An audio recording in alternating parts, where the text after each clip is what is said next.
Hello friends, and welcome to today's video on overcoming overcommitment by embracing the power of saying no, guided by the timeless wisdom of Stoic philosophy. In our fast-paced modern lives, many of us struggle with taking on too many tasks, obligations, and responsibilities. We overcommit our time and energy, often driven by societal pressures, fear of missing out, or an inability to set boundaries. This can lead to immense stress, burnout, and a poor quality of life. The ancient Stoics, those great thinkers from ancient Greece and Rome, had much to say on this topic that still resonates today. They emphasized the importance of focusing solely on what is within our control, living with virtue and integrity, and cultivating self-discipline. This video will explore invaluable Stoic strategies to help you break free from the shackles of overcommitment. You will learn to prioritize your obligations, align them with your core values, and confidently say no to excessive demands on your time and energy. We'll hear wisdom from Stoic masters like Seneca, Epictetus, and Marcus Aurelius on separating the essential from the non-essential.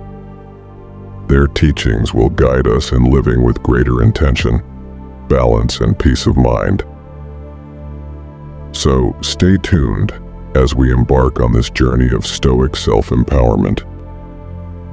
Even if the concepts initially seem challenging, I'm confident that their simplicity and practicality will become evident through relatable examples from our lives.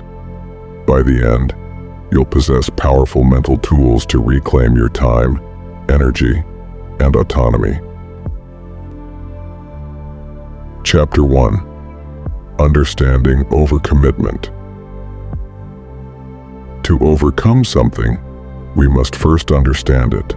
Let's start by examining what overcommitment looks like in our daily lives. Overcommitment refers to taking on more tasks, obligations, and responsibilities than one can reasonably manage within one's available time and resources. It's when our plates become too full, leaving us spread thin and struggling to give our best in any area of life. The signs are often clear: a constant feeling of being rushed, overwhelmed, or behind schedule, neglecting self-care activities like exercise, quality sleep, and nutrition, strained relationships due to lack of presence, and ultimately, increased stress, anxiety, and burnout. The Stoics warned against this unsustainable state, preaching living simply and within one's means. As Seneca said, "Set aside a certain number of days during which you shall be content with the scantiest and cheapest fare, with coarse and rough dress, saying to yourself the while, 'Is this the condition that I feared?'" Just like practicing poverty for a few days reminded the Stoics of what mattered. Being aware of overcommitment reminds us that we cannot keep piling on indefinitely without consequences. Our mental and physical health inevitably suffer. Yet, overcommitment persists as we chase an endless loop of productivity, people-pleasing, and the fear of missing opportunities. We commit to too many work projects, family obligations, social engagements, and personal development pursuits to have and do it all. The Stoics would urge us to pause, go inward, and reflect with self-honesty on whether those outward commitments serve our highest good and values. Seneca cautioned, "Most powerful is he who has himself in his own power." We can start making more conscious choices by understanding overcommitment as a detrimental state of being out of alignment and bondage to external forces.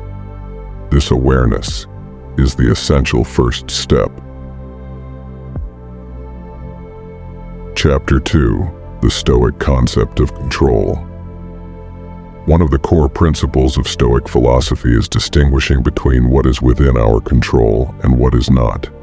The ancient Stoics believed that much of human anxiety and suffering arises from worrying about or trying to control things that are ultimately out of our hands. As the Roman philosopher Seneca famously stated, We suffer more often in imagination than in reality. We needlessly torment ourselves when we become preoccupied with hypothetical scenarios, external circumstances beyond our influence, or other people's behavior. How does this apply to the challenge of overcommitment? The Stoics should carefully evaluate which of our numerous commitments, tasks, and obligations truly fall under our reasoned choice and voluntary action. These are the only things we have complete control over. Workplace demands from an employer, family obligations to loved ones, prior promises made. Many commitments can feel inescapable or forced upon us from the outside. But the Stoics remind us that our perception and response are still ours to control. We reduce overwhelm by separating the commitments we can realistically manage through our discipline and effort from those imposed by external forces. We reframe our perspective, focusing energy where it will move the needle rather than struggling against what we cannot change. For example, while we may not control specific duties at work, we can control our mindset, efficiency in executing them, and ability to communicate boundaries with loved ones. We cannot control their expectations but can guide conversations respecting mutual needs. The Stoic path does not question every commitment. It distinguishes what we embrace by choice in alignment with our core values and principles.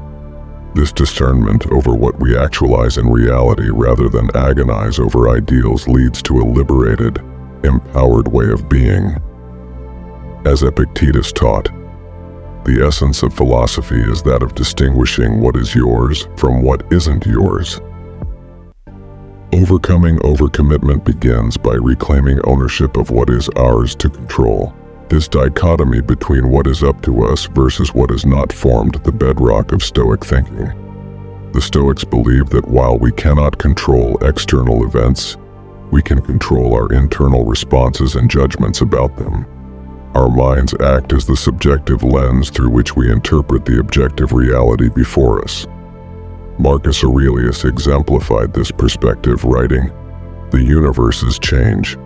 Our life is what our thoughts make it." Two people can face the same event, a work setback, family conflict, or any other external circumstance, yet their internal experience and ability to respond productively will differ based on their judgment of the situation. The person focused on factors outside their control, like a coworker's unfair criticism or a loved one's insensitive behavior, will be pulled into anxiety, anger, and victimhood. However, one who reorients toward their actions and mindset remains grounded in personal agency and wisdom. We free up immense mental and emotional bandwidth by relinquishing the compulsion to control the uncontrollable. We stop flailing against currents stronger than ourselves, and instead focus that energy on adjusting our sails within the conditions before us. This is the path to overcoming overwhelm by overcommitment. Rather than lamenting all the tasks piled on our plates and burning out trying to do the impossible, we get honest about our sphere of influence. Like subtracting everything beyond the scope of the essential, it brings clarity. Epictetus urged, "Make the best use of what is in your power, and take the rest as it happens." With discernment over our actual zone of control, we can prioritize accordingly. We uphold chosen commitments that align with our core virtues and values, while making peace by letting go of the rest. Obligations to an employer are negotiable based on open dialogue around mutual interests. Promises to friends and family can be reevaluated against reasoned principles about what is genuinely healthy for those bonds. Even past commitments made in haste can be re-examined with courage. The Stoics did not advocate flaking on responsibilities, but brought our highest rationality to what we would take on. By shedding inessential burdens, we create breathing room to give our entire presence and excellence to each remaining duty for ourselves and others. There is immense liberation in no longer spreading oneself thin, but centering energy on manageable areas of direct influence. This level of intentionality nurtures our ability to make skilled, ethical choices both in the planning phase and amidst life's inevitable changes and curveballs. We become more responsive rather than constantly reactive. Ultimately, the Stoics viewed life as loaning temporary circumstances for us to practice wisdom and virtue. We cannot ultimately control whether those circumstances align with all our preferences, but we can fully control our use of reason, courage, humanity, and self-discipline. With them, we gain immense power by distinguishing the arena where our will and actions govern from the domain ruled by external factors. Not power over the world, but sovereignty over our own conduct and inner state, the only things that were ever ours to begin with. This reclamation of control within our sphere opens the path to overcoming the delirium of overcommitment. Chapter 3. Prioritizing your commitments.